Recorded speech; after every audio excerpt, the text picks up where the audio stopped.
Hello there, ladies and gentlemen, Sigval here and welcome back to another video. Yeah, first up we're going to open up with the fight with Batman the Drowned against boss Grodd. And my bad on the last video I did about Grodd, like I really thought that he did not have shield previously, but apparently he did.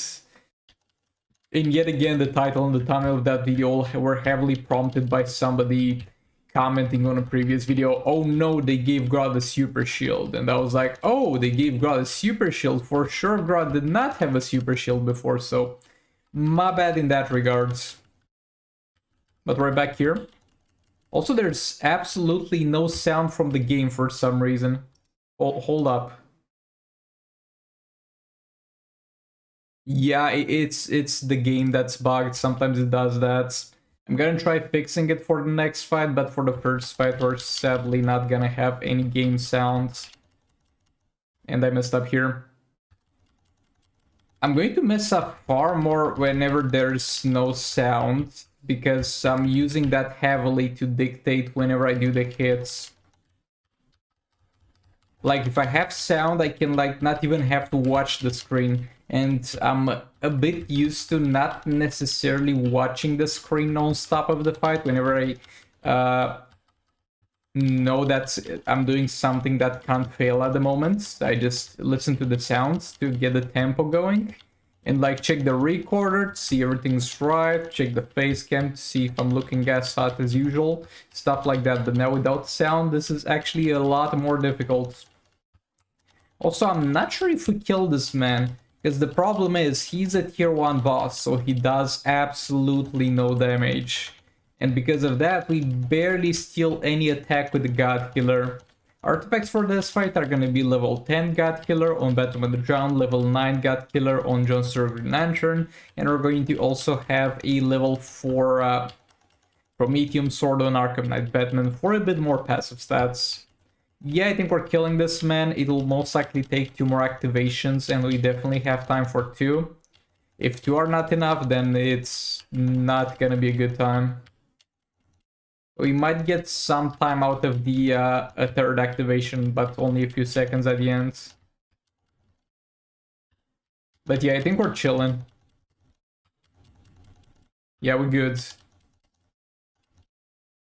He's actually getting close to dying from this activation. One more will be GG, pretty much. Boy, it's so annoying to play this without sound. Oh, actually, no, I don't have sound. I actually turned it off while I was playing on the phone, Champions Arena on mobile, because I also was listening to something on YouTube. That's from the settings. There we go. I promise we'll have sound next fight. I apologize.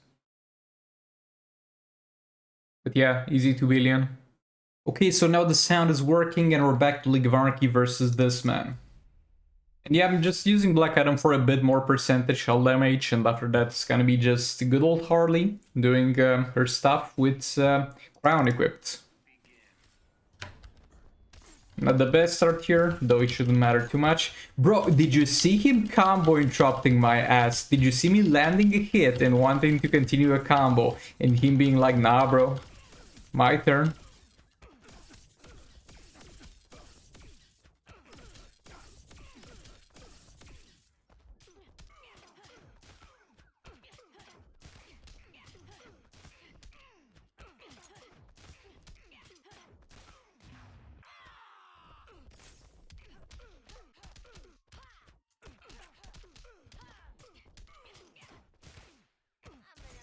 Special 2 here. We don't really need to tag out for super move, but I'm gonna tag out anyway because I also need to power generate. But this man will do no damage with it. There you go. Special 2 again in range for power refound. Keep that in mind. There we go. That's a power refound. Our special 2. Another power refound. That's wonderful. Our special 2. It lagged. I don't know if that was a power refound or not. I don't think it was. Neither was this one. The good thing is that I can at least combo interrupt here. If I don't get the power refound, I don't have to tag out.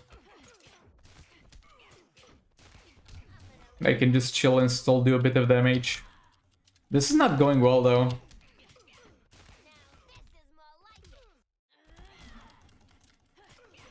Or is it? Nah, I think we're fine. Just a bit more luck required on those power rebounds and we're good.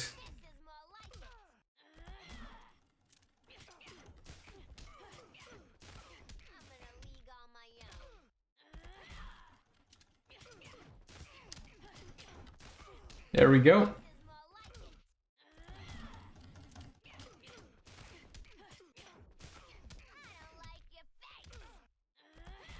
It looks like it's gonna be a close one. In terms of if we kill him or not. Honestly, no idea why. Because this team was able to easily one-shot other stuff. With quite a bit of time left. Might be some random hidden modifiers. Oh, also, he might have immunity to armor pierce and a bit of base defense. Because he gives the entire multiverse team immunity to armor pierce just by being in the roster, so he might have it himself, like on him at the moment. And he might have some base armor that reduces my damage. Or who knows, just maybe a bit unlucky. It happens from time to time, but yeah. This failed the one-shot. Rip. Let's move on though. Over here I'm going to do some pest control and dispatch of this abomination. Look at that start fight animation. Nah, bro. Imagine seeing that running around the house at 3 AM. Well, I kind of do, because my cat kind of does that. By the way, if anybody's wondering, today I also woke up at 3 AM. Courtesy to the cats, but it's okay. You just chill for him. You just wait for him to chill, and you can go back to sleep at 4 AM. And that's when I grind Champions Arena. While you guys are sleeping comfortably in bed, I'm grinding, okay? But yeah, I've been going to grind a bit Champions Arena lately. Because on my main account it's a bit more fair to grind CA. Because Arena is like the first arena that was ever released to the game. So it's the hardest one.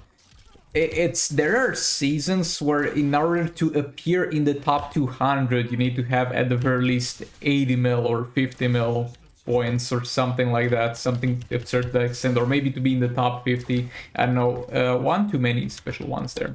I haven't checked that in a while. I mean, I've checked it relatively recently, and I honestly need to put far less grind into Champions Arena than I need to put into Arena to receive better rewards. So obviously I'm just gonna play Champions Arena. And that's something I recommend to a lot of you guys that don't have a easy or a good arena that you're in. Just grind CA. And when I said in the past that you do not need a build roster for CA, you just need time, because people put very bad defensive teams anyway.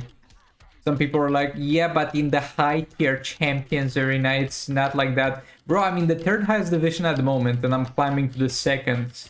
Every single I have never fought a team that was hard to beat in Champions Arena, because you can like choose. Also, why is the light off? But yeah, let's move on to the next fight.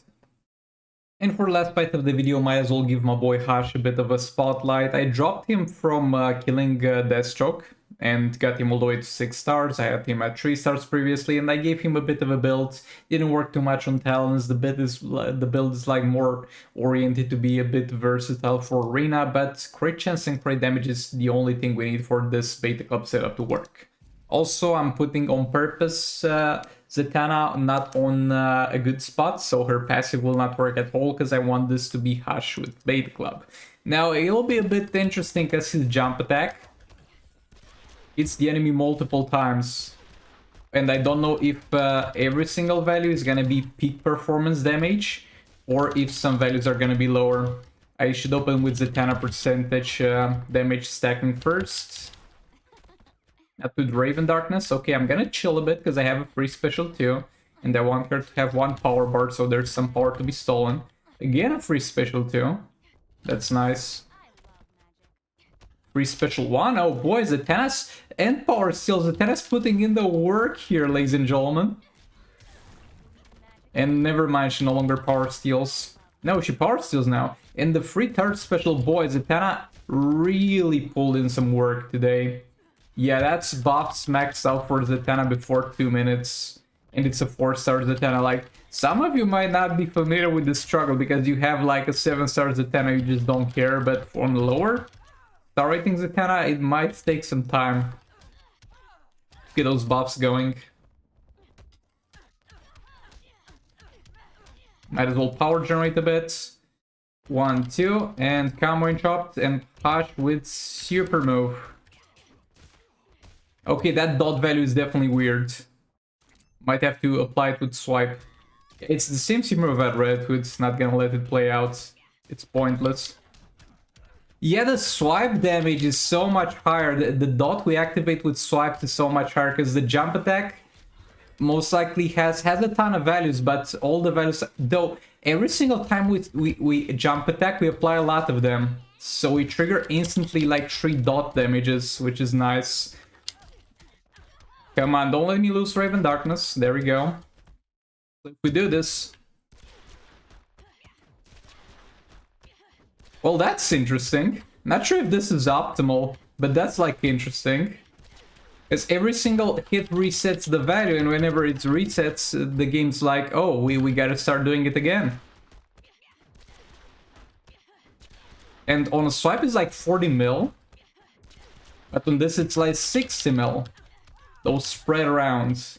And while you tag Raven to reset Darkness, it's gonna be lower damage, though. This is a pretty damn interesting synergy with the Beta Club. Yeah, actually, some synergy here. Unlike most of the fights you see with Raven Zatanna, where it's just like a normal jump attack, look, high value. But I'm not sure this inner synergy can take him far enough to perform well with this. Also, I'm sorry for not using his special abilities, because those also did something like apply some buffs to him, though it only increased his crit chance, which would kind of guarantee crits. But I also focused on that jump attack thing, which I think is quite interesting. But yeah, thanks so much for watching. Like it if you liked it, dislike if you disliked it, and I'll see you on the next one. Goodbye!